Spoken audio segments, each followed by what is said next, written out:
Okay, well, welcome, coaches. We're in for a treat tonight. We're going to do our clinic a little bit differently than what we normally do, where we normally throw a bunch of PowerPoint slides up and go through it. But tonight, Coach Correa is going to do his clinic from his whiteboard. So without further ado, Coach, go ahead and take off. Hey, what's going on, coaches? Coach Correa from GeneralGridiron.com. Obviously, you guys tuned in to hear about the introduction to the hybrid wing. Hybrid wing is nothing that you probably haven't seen before or experienced. It's a version of the wing T. We just do it a little different. We're a series-based offense.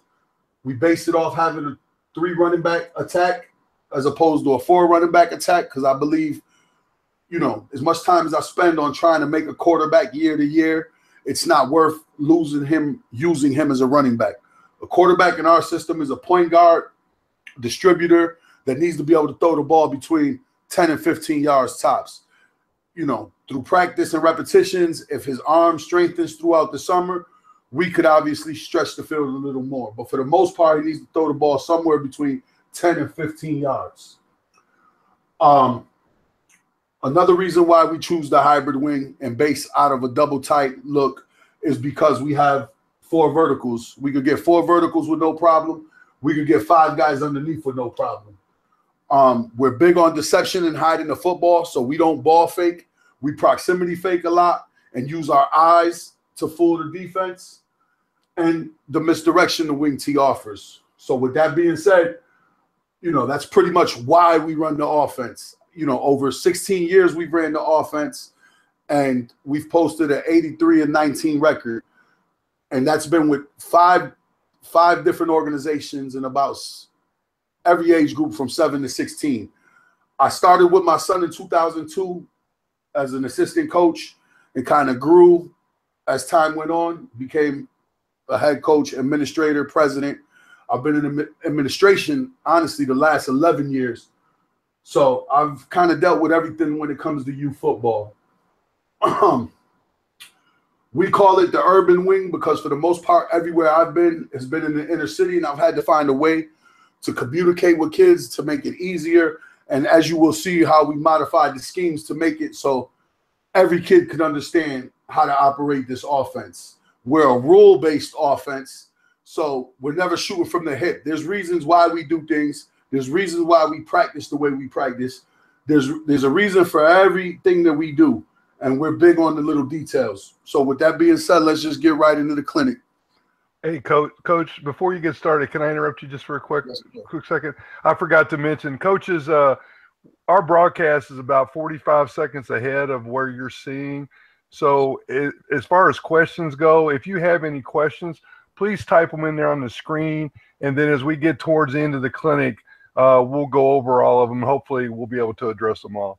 Sorry about that, Coach. No. We're good. Are we in the center here, or I need to get rid of some of this? Yep. So our base formation, when we're introducing the offense, we always like to introduce it from double tight, double wing.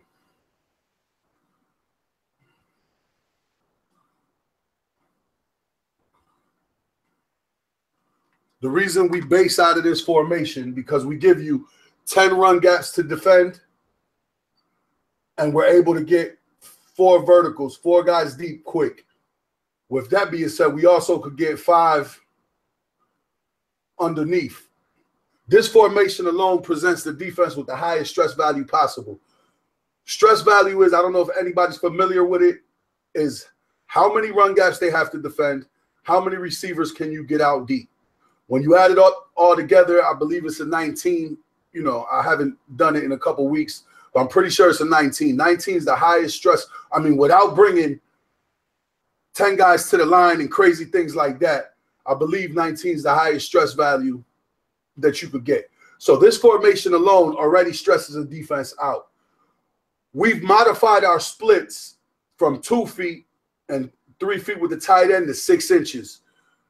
I ran into a couple situations in years past when we were 2 feet where my tackles would always have problems with those strong 5 techniques. If you've been coaching youth football as long as I have, you know, most decent teams are probably going to put players here and here. So after losing one time in the state championship and realizing where we struggled that season in certain situations, it was because putting this guy on the island by himself wasn't the smartest thing to do.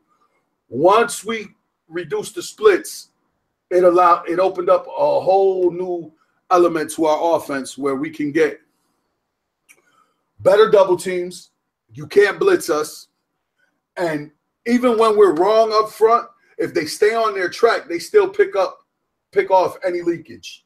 So that's the major reason why we reduced to 6 inches. Dollar bills, we call them.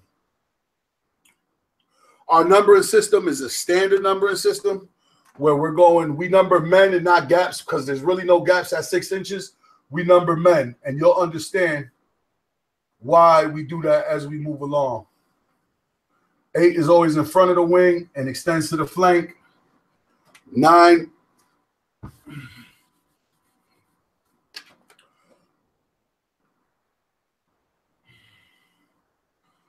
is from in front of the left half